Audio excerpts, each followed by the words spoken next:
Learn English through story. The Secret Desire of Passion. In the town of Marston, nestled in a valley surrounded by rolling hills and lush forests, life was quiet and predictable. The people of Marston lived their lives in simple harmony, with traditions that span generations. Yet beneath the calm exterior of this town lay hidden desires and dreams that most of its inhabitants were too afraid to acknowledge. Chief among them was a woman named Isabel, a quiet and dutiful member of the community who had spent her entire life conforming to expectations, her deepest passions buried beneath the surface. Isabel was in her late 30s. Unmarried and childless, which made her somewhat of an anomaly in the eyes of Marston's close-knit community. Her days were spent working at the local library, organizing dusty volumes and recommending novels to the occasional reader. Her evenings were solitary, filled with long walks through the forest and quiet nights spent with a cup of tea and a book in hand. On the outside, Isabel's life appeared serene, but inside her, a flame burned, a flame of desire, of passion, of longing for a life she had never dared to pursue.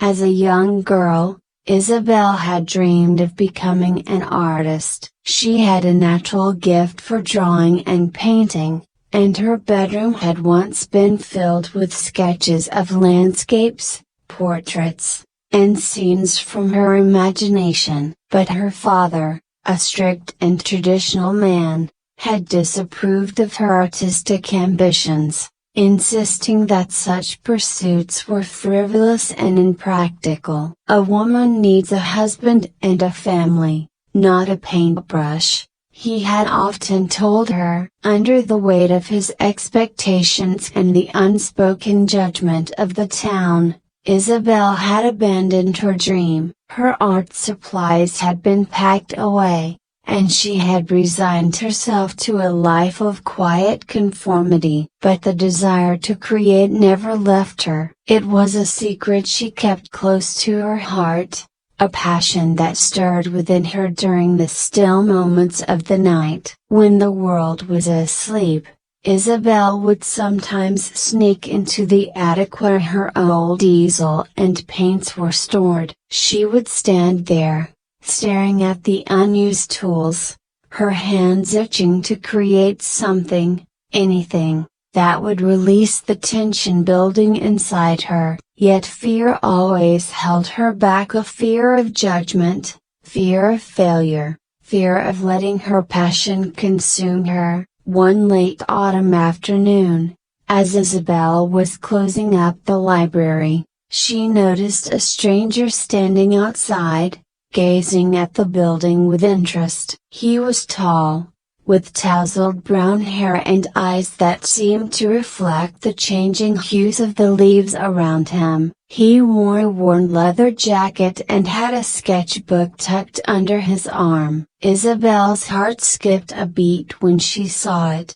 a familiar longing surging through her as she imagined the pages filled with drawings, with creativity, with the very thing she had denied herself for so long.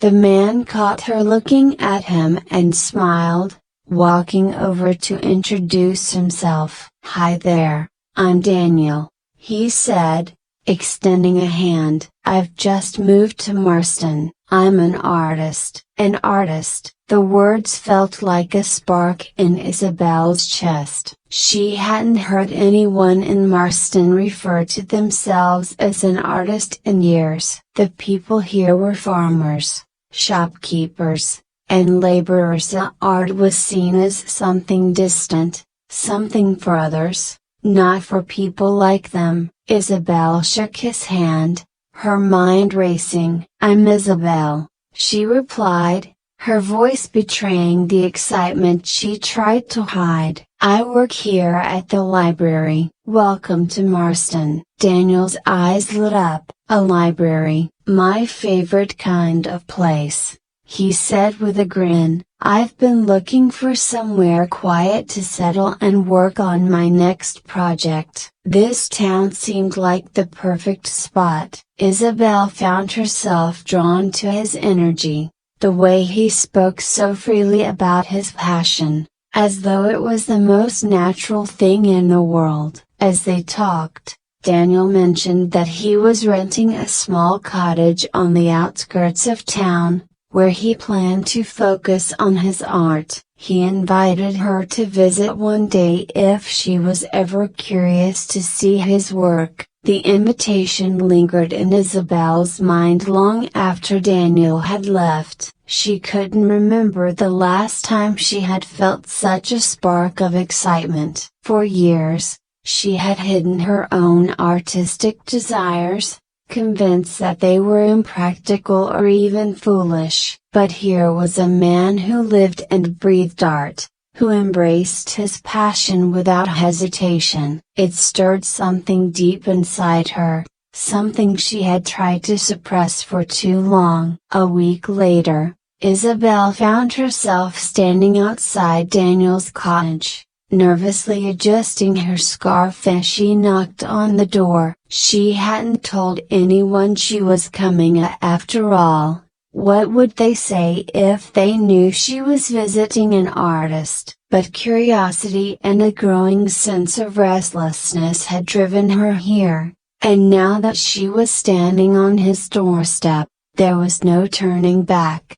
Daniel opened the door, greeting her with a warm smile. "Isabel, I'm glad you came. Come on in." The inside of the cottage was cozy and filled with light. Despite the overcast sky outside, canvases and sketches were scattered across the room, and the scent of oil paints hung in the air. Isabel's eyes widened as she took it all in. This was a world she had once dreamed of, a world she had been denied. Daniel led her to a corner of the room where an unfinished painting rested on an easel. "This is what I've been working on," he said, stepping back to let her look. The painting depicted a landscape, but there was something ethereal about it. Colors blended in ways that felt both real and otherworldly, as though the scene was part of a dream. It was beautiful. Isabel felt a lump in her throat as she studied the painting. She could see the passion in every brush stroke,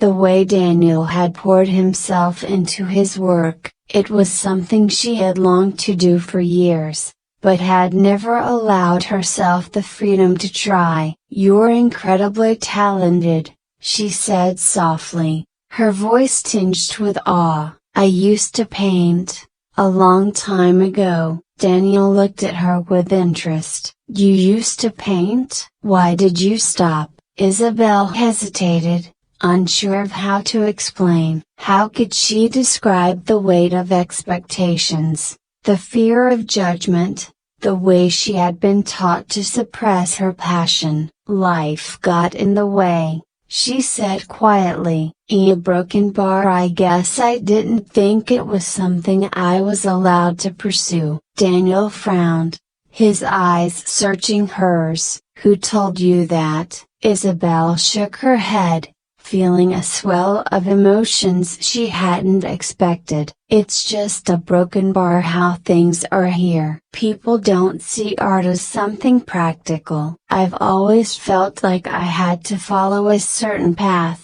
live a certain way." Daniel was silent for a moment, and then he spoke, his voice gentle but firm. "Art isn't about practicality. It's about expression, about passion. It's about finding your voice and sharing it with the world. Everyone has something inside them that needs to come out, whether it's through painting, writing, music, or anything else. You shouldn't deny yourself that." His words hit Isabel like a tidal wave. For so long, she had been afraid to embrace her passion, to let herself feel the desire to create. But here was someone who understood, someone who didn't see art as a frivolous indulgence, but as something essential. A part of her had always known this, but she had buried it so deep that she had almost forgotten. Daniel's gaze softened. You know,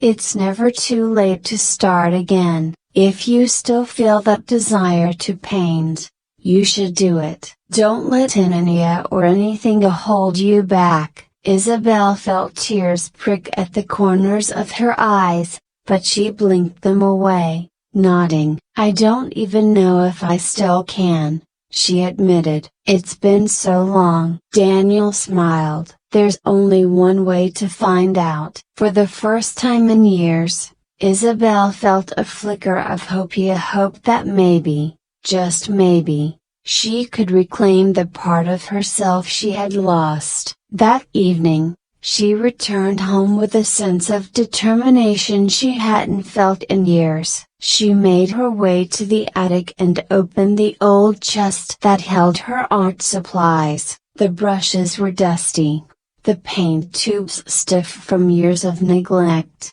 but holding them in her hands felt like reconnecting with an old friend.